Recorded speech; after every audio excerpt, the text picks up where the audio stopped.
Hello guys, അപ്പോൾ നമുക്ക് കുട്ടികൾക്ക് ഡ്രസ്സ് എടുക്കാൻ വേണ്ടി പോവാം കേട്ടോ. അപ്പോൾ സിധുവിനെ മാത്രമാണ് ഇപ്പോൾ കൊണ്ടുപോകുന്നത് കേട്ടോ. ബാക്കിയുള്ളവർക്കൊക്കെ നമുക്ക് ഡ്രസ്സ് എടുത്തിട്ട് വരാം. ആദ്യം തന്നെ കുറച്ച് പട്ടി ഷോ ഒക്കെ ഇരിക്കട്ടെ, പിന്നെ അതിനുശേഷം നമുക്ക് കുട്ടികളുടെ ഡ്രസ്സൊക്കെ നോക്കാം. ഈ കുട്ടികളുടെ ഡ്രസ്സ് പറയുമ്പോൾ ഈ കുത്തുന്ന ഡ്രസ്സുകളൊന്നും എൻ്റെ മക്കൾ ഇടില്ല കേട്ടോ. പിന്നെ പറയുമ്പോൾ സിമ്പിൾ പറയുമ്പോൾ ഒരുപാട് സിമ്പിളും ആകും. പിന്നെ ഡ്രസ്സിൻ്റെ ക്ലോത്തൊക്കെ നോക്കിയിട്ടാണല്ലോ നമ്മൾ എടുക്കുക. പിന്നെ സിധുവിന് ഡ്രസ്സ് കിട്ടാനാണ് ഭയങ്കര പാട്. കാരണം ഇവനെ പറയുമ്പോൾ ഇവൻ നല്ല ഹൈറ്റ് ഉണ്ട്, പക്ഷെ തടിയില്ല. അപ്പോൾ ഇവൻ്റെ ഏജ് പറഞ്ഞെടുക്കുമ്പോൾ ഭയങ്കര ലൂസായിരിക്കും. പിന്നെ ചെറുതെടുക്കുന്ന സമയത്ത് ഹൈറ്റും കുറവായിരിക്കും. ഇവൻക്ക് പ്രത്യേകിച്ച് ഈ പാൻറ്റൊക്കെ കിട്ടാൻ ഭയങ്കര പാടാണ് കേട്ടോ.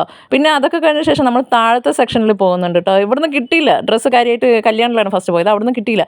പിന്നെ നമ്മൾ വേറൊരു കടയിൽ കയറി ഇരുന്നുണ്ട്, ഹണി ബ്രൗൺ. ഇവിടുന്നാണ് എല്ലാ ഡ്രസ്സും കുട്ടികൾക്ക് കിട്ടിയത് കേട്ടോ. അപ്പോൾ പിന്നെ കുറേ ഓഫറും ഉണ്ട് കേട്ടോ. കുട്ടികളുടെ ഡ്രസ്സുകളൊക്കെ 50% ഓഫറൊക്കെ ഉണ്ട്. അപ്പോൾ അതൊക്കെ നോക്കുന്നുണ്ട്. പിന്നെ ഈ നിൽക്കുന്നത് അത് സെയിൽസ്മാൻ അല്ല. നിങ്ങൾ വിചാരിക്കും 7 കുടിച്ചിട്ട് സെയിൽസ്മാൻ നിൽക്കുന്നത് അല്ല, ഇതാണ് നമ്മുടെ ശരിക്ക. അപ്പോൾ സെയിൽസ്മാൻ തീരെ പോരാ പറഞ്ഞിട്ട് കളിയാക്കിക്കൊണ്ടിരിക്കുകയാണ് കേട്ടോ. പിന്നെ അതിനുശേഷം നമ്മളിതാ ട്രയലൊക്കെ നോക്കുന്നുണ്ട് സിധുവിന്. കാരണം ഡ്രസ്സുകൾ ഒന്നും അത്ര ഫിറ്റായി കിട്ടിയില്ല. പിന്നെ കുഴപ്പമില്ല, 2 ജോഡിയൊക്കെ കിട്ടിയിട്ടുണ്ടാവും എനിക്ക്. പിന്നെ ഞാൻ ഈ കിണിച്ചുകൊണ്ട് വരുന്നത് വേറെ ഒന്നും കൊണ്ടല്ല. അവിടുത്തെ ചേച്ചിമാരെ ഏതാ ഈ ബാംബു ബോയ്സ് വന്നിരിക്കുന്നത് പറഞ്ഞിട്ട് നമ്മൾ നോക്കുകയാണ്. വെറും പട്ടി ഷോ കാണിക്കുകയാണല്ലോ, അപ്പോൾ അതുകൊണ്ട്. പിന്നെ കുട്ടികളുടെ കുറേ ഡ്രസ്സുകളുടെ ഇടയിൽ കൂടെ ഞാനും ഒന്ന് അടിച്ചു മാറ്റിയിട്ടുണ്ട്. എങ്ങനെയുണ്ട് ഈ ഷർട്ട്? സൂപ്പറായിട്ടില്ലേ? എനിക്ക് നല്ല ഇഷ്ടപ്പെട്ടു കേട്ടോ. കാരണം നല്ല ഫിറ്റ് ആയിട്ടുണ്ട്, നല്ല രസമുണ്ട്. കുട്ടികൾക്ക് എന്ത് ഡ്രസ്സ് എടുക്കാൻ വേണ്ടി പോയാലും ഇടയിൽ കൂടെ ഒന്ന് അടിച്ചു മാറ്റില്ല എൻ്റെ സ്ഥിരം പരിപാടിയാണ് കേട്ടോ. അപ്പോൾ ഒരു സന്തോഷമാണ്. പിന്നെ അതൊക്കെ കഴിഞ്ഞ് ബില്ലൊക്കെ പേ ചെയ്തിട്ട് നമ്മൾ വീട്ടിലോട്ട് വന്നിട്ടുണ്ട്. അപ്പോൾ ഇത്രയേ ഉള്ളൂ. ബൈ.